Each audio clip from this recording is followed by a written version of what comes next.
What is some of the best advice you've gotten or given? I think one that I give every so often, and I think I must have gotten it from somewhere, but I don't remember where. Actually, I don't know if you, I don't know. Maybe it's a common source, or I don't know if you told me. But this idea of not self-selecting. If you want something, go after it, right? If it's a thing that you want to apply for, like if it's grad school admissions or a job or faculty positions or anything like that, if you are interested in getting it, go ahead and apply. And it's on the other side to decide whether it's a good fit or not, and so on, right? And so just if you want something and it's reasonable, like um, like even if it feels it might not be completely reasonable, but if you want something, just reach out to someone and ask for it. And I think this yeah, I think that is important. And I do see people self-selecting a lot where they might wonder that, oh, will I even get into this XYZ school? And I feel like, what's the harm in applying? I mean, for admissions, there is the admission fees and all of that. And so that can be one barrier. But even in situations where there isn't such fees associated with it, I often see people self-selecting, and I don't see a point to it. You should just go after things that you want and let the other side say no. What is the best advice you've gotten or given?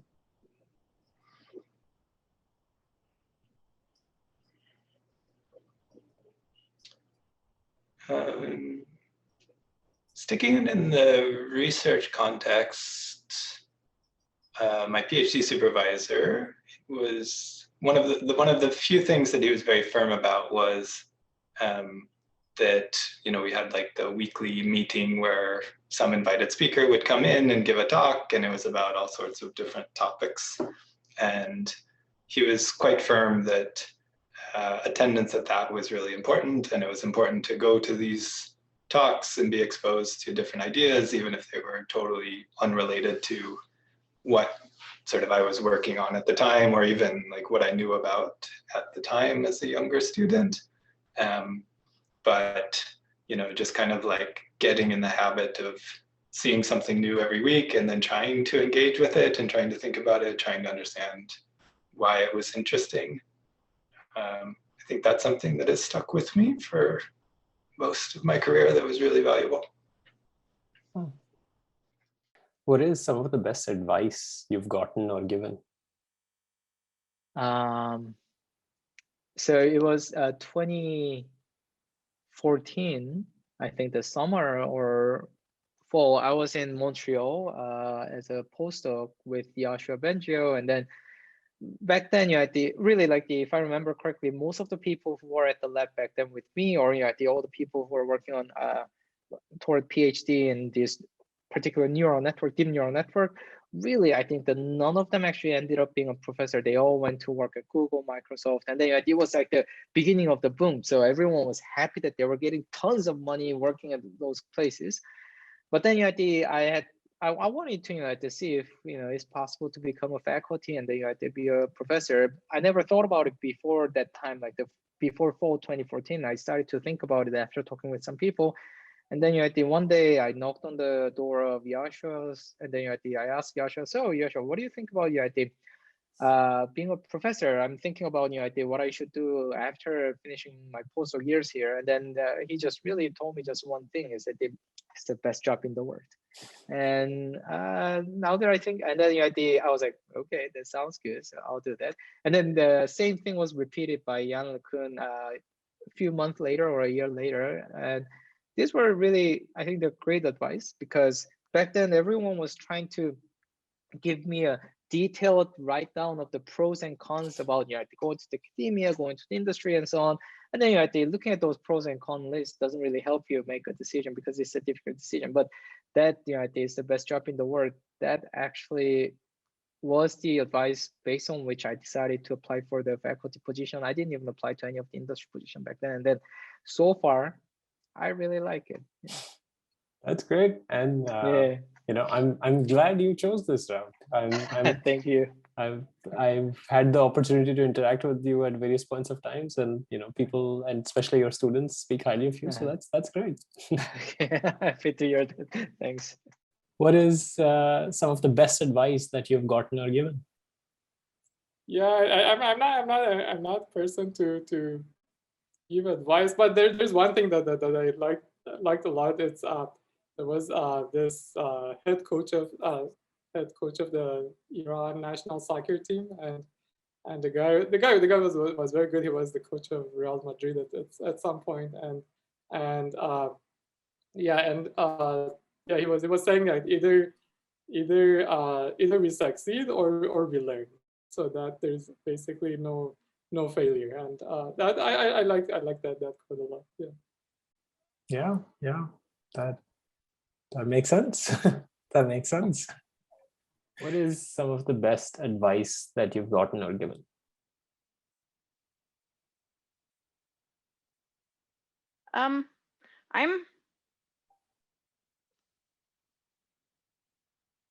I value friends and family a lot, and advice there is just to sort of prioritize them and like try to keep in touch, hopefully get to see them more frequently sometime soon, and yeah, basically it's so easy in this job especially for it to just be your whole world, and so I have to try to constantly check in and sort of remind myself to refocus and think about what will actually make me happy long term. And you think you're able to strike that balance well? Are you happy with? Are you able to prioritize that? I mean, it's a work in progress always, but I definitely try, and I especially try really hard if I do get the opportunity to be with people that I don't get to see very frequently. I try to be present, put away work, put away phone, and just sort of focus in and try to restructure my schedule such that when I do get to go see them, it's not kind of like set up to fail. It's not that something is due right then, it's hopefully just after something was due and it's a natural break point. What is some of the best advice that you've gotten or given? Oh gosh. Best advice. Oh, I've got great ones and now I can't remember them.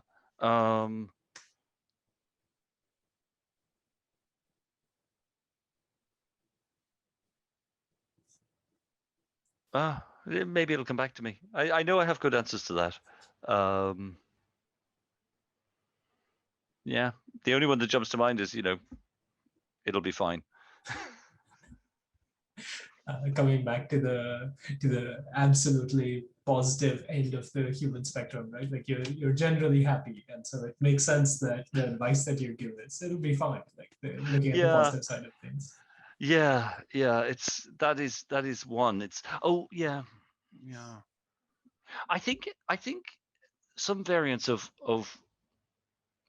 what I said earlier about if you don't get a job, assume somebody better got it.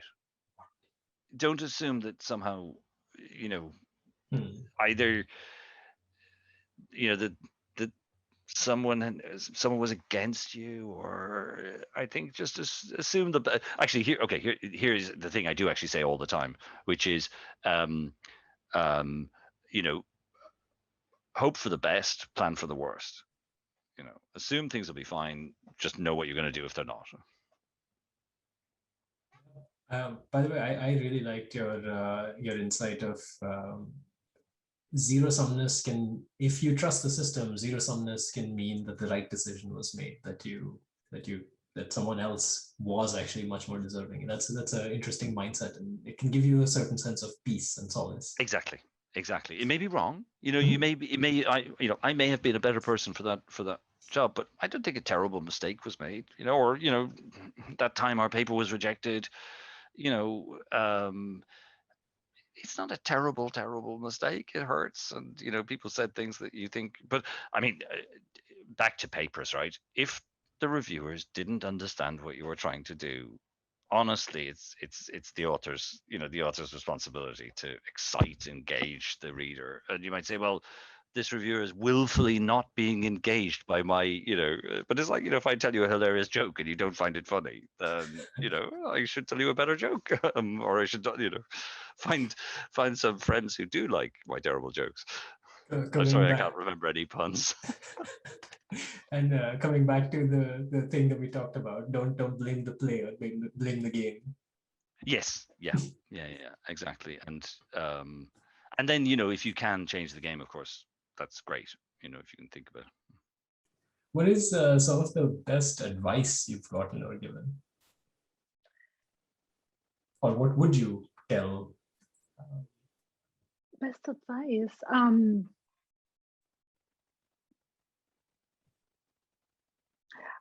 I think that's something that I remember that I try to that I apply to myself very much, that I've heard, is the 24-hour rule. So wait 24 hours before you respond to something. So in that, like, just to make everyday life better, like Calm down when and yeah, exactly, just give it, don't immediately respond. Has been very useful for CVPR stuff, let me tell you. I think that's a good advice, but I feel that I've gotten so much great advice from when I started, even if it doesn't register, little things. What is some of the best advice that you've gotten or given?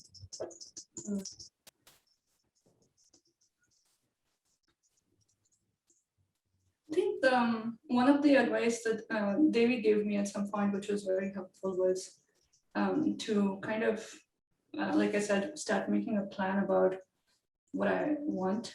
Because, so when I started at FAIR, I don't know, I mean, this is probably everywhere, but because, as I said, I was also insecure and so on, I would often be like looking for more resources, headcount, and people to work with, even if I didn't necessarily need these things, like I was asking for more robots when I didn't necessarily need more robots. I was asking for, and I had a couple of such incidents. And in the moment, it's very hard to know when you're asking for something, if it's because other people have it and that's why you want it, or because you want it because you actually need it.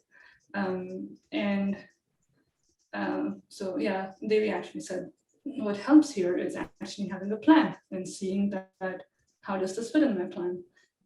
Do I actually need this for my plan, and so on. So I think this was really good advice for me. And since then, I've been trying to follow on it, now more officially, and in the beginning, just less officially. What is some of the best advice you've gotten or given? Or what would you like to give as an advice to your students or others?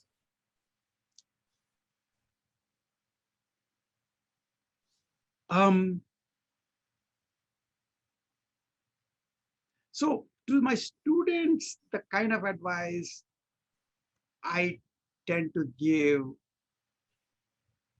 is that question everything you read. I mean, so basically, I tell them upfront, I'm very devil's advocate kind of an advisor. I mean, I don't know that I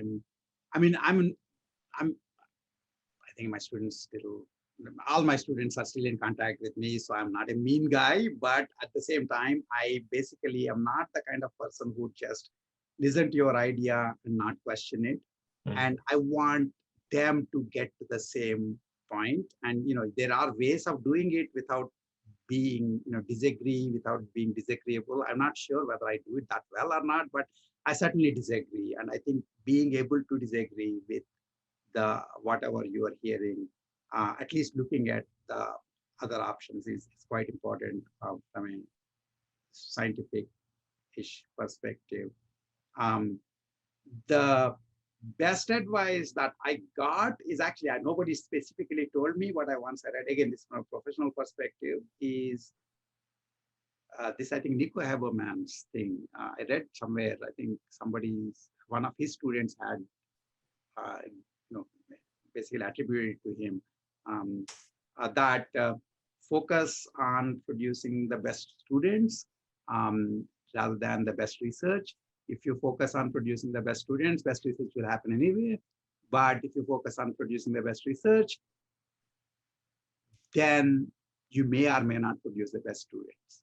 And that's kind of very important. And I actually feel, and even people around me, in academia, the people I have the most respect for are people whose students still think highly of them. And I hope that, to me, it would be a complete failure if any of my students are happy that they were done with me.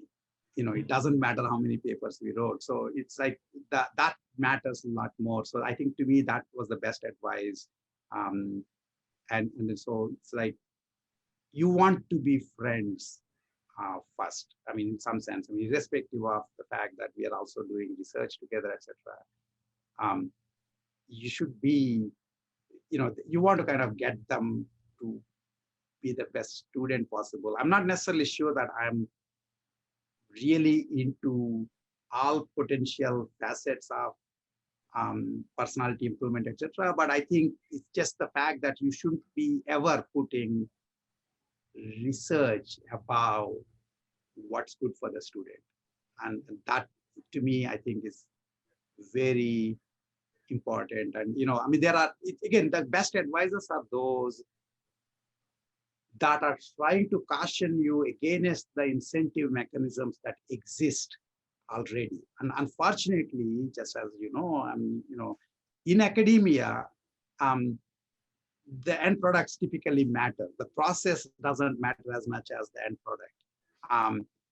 But to me, I think, in a way, you are a failure if, in fact, the process, the people that you work with don't want to be associated with you, don't want to talk about you afterwards. And so that's very important.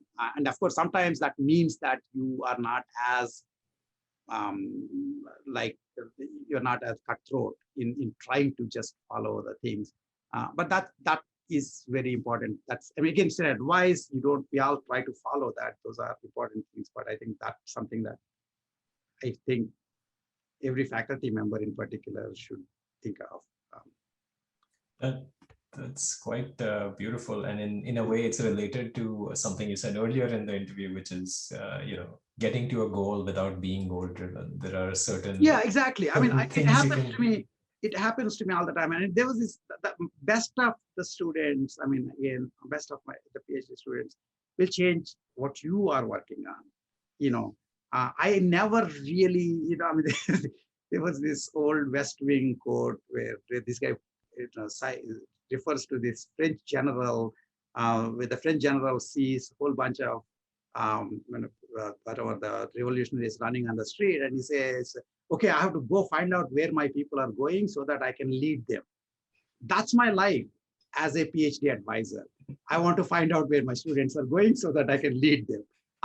That's the fun way of doing it. So of course I have my own goals too, but oftentimes finding it's so much better to work with what people are already interested in working with. I mean, I always assume that you can't pay for research. You just cannot. I mean, it's like research is the kind of thing that you do because you're passionate about it. The good ones, at least, 15 units of research cannot be done. And so it's just so much better to work with what people's interests are, and within the parameters. And I'm not going to be able to suddenly start advising students in quantum mechanics, but within the parameters, it's important to find.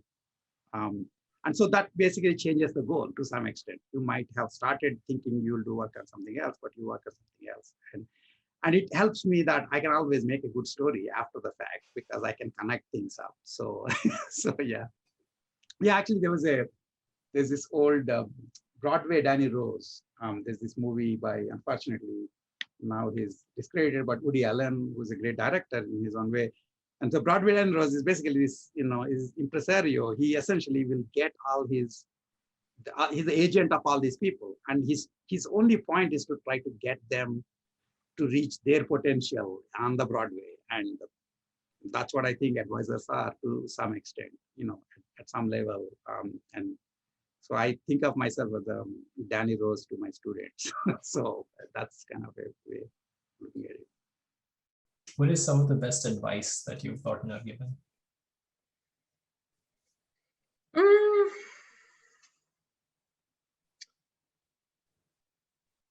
So I don't think I give you very good advice, but I've kind of borrowed that advice that I'm going to say is something that I received as advice, which was when I was when I was still wrapping up my PhD and trying to decide what to do next. I thought, being faculty was really intimidating, and I was worried about tenure. And Kristen had me talk to other faculty at UT, and Peter Stone said that basically he didn't worry about tenure. He just decided to work on what he enjoys working on, what he thinks is meaningful working on, and see what happens. And I guess over time I realized that that's great advice, and that's kind of what I've been doing. Like, I was just trying to, I wouldn't say have fun, but do things that I thought were interesting, and just see what happens. I mean, I've been strategic in some sense, but I've also just tried to do what feels right and not worry about the consequences. And I think that's very good to keep in mind, that you're in control of your fate, and you should do what makes life worth living to you and not worry about milestones exclusively. Yeah, I think that's great advice. What is some of the best advice that you've gotten, given, or would like to give to, students, or maybe even your own kids someday? Yeah. Good question. I guess,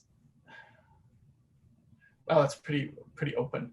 Well, I mean, I think you have to follow, like, in terms of choosing a career path, you kind of have to follow what excites you, right?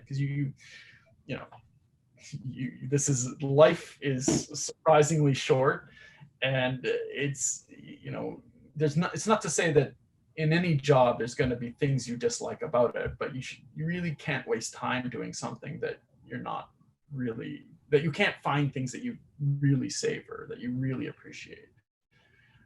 So that would be my advice, is to find the thing that you really enjoy doing. And it's also helpful if you're good at it, because it's going to make your life easier.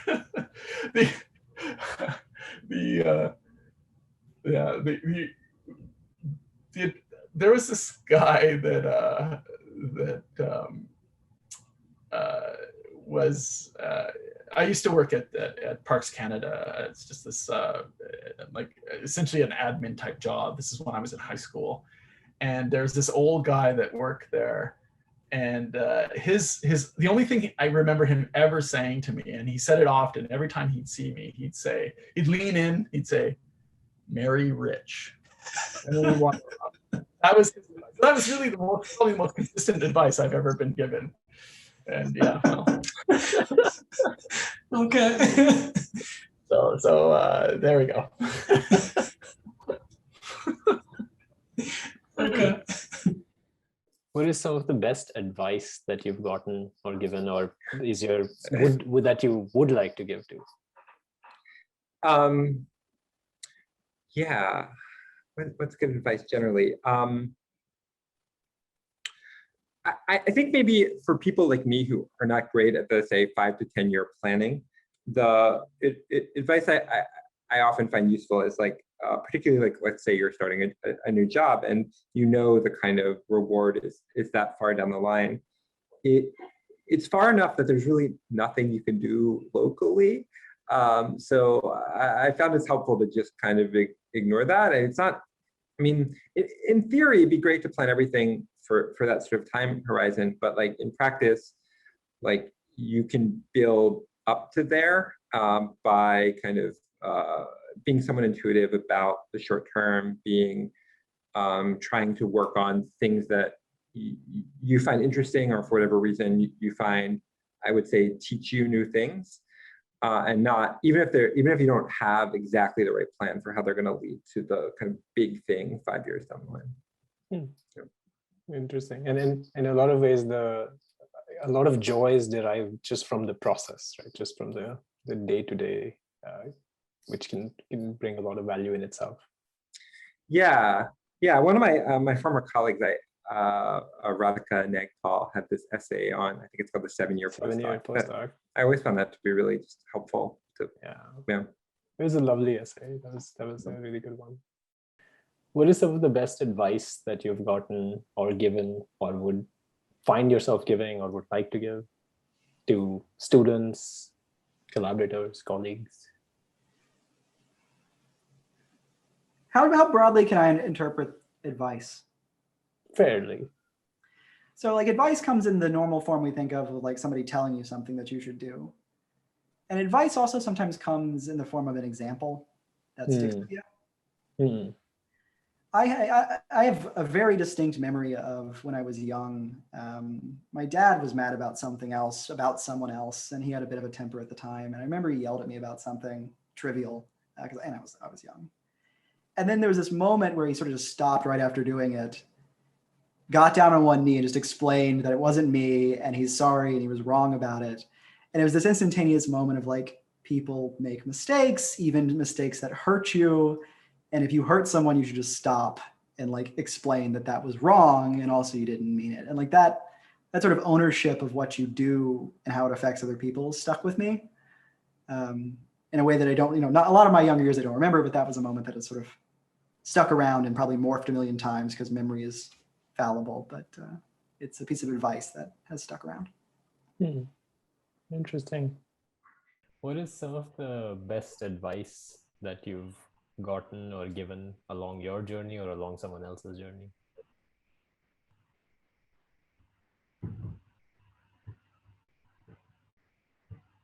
Or what do you tell young people entering the field, or what would you want to tell your kids someday? Yeah, I mean, these are all sort of very cliched things like do what you love and so on. But but I think it's